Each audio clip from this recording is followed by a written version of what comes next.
Hey guys, Scar9 here, and welcome back to my channel today. In the description, I have linked a video where the Game Informer representatives sit down with Christopher Barrett and Scott Taylor of Bungie, and they ask a lot of very interesting questions regarding The Rise of Iron. If you guys want to go watch that video, you can, but it is about an hour long. However, if you don't have time for that and you would just like the condensed version of that video, you came to the correct place. There's actually some pretty amazing stuff that came out of this interview, so let's go ahead and get into it. So the first big thing that they discussed was actually the release date of The Rise of Iron. Now, it has always been September 20th, however, it is now confirmed that it comes out at 2 a.m. Pacific time, which is 5 o'clock for us on the Eastern Coast. You guys can just type in 2 a.m. Pacific time into Google and it'll show you what that is in your local time zone. The next big thing is about something called Silver Dust. So as most of you know, in The Rise of Iron, we will be able to earn something called a Radiant Treasure.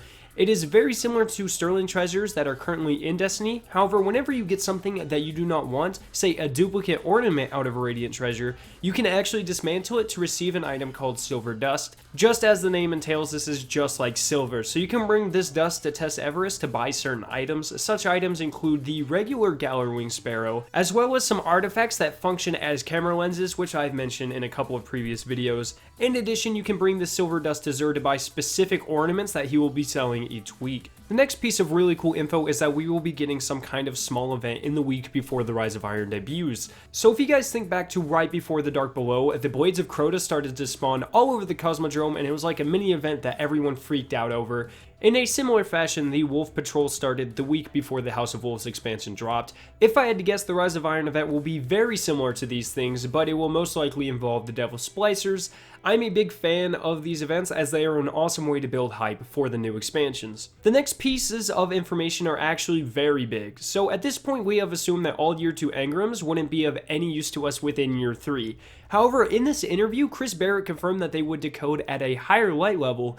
And then when asked if they were decode into new equipment, he was very cryptic about it. So starting now, make sure you guys are starting to stock up on those engrams. Go buy 3 of coins from Xur today and just farm the heck out of exotic engrams and save them for when the Rise of Iron launches.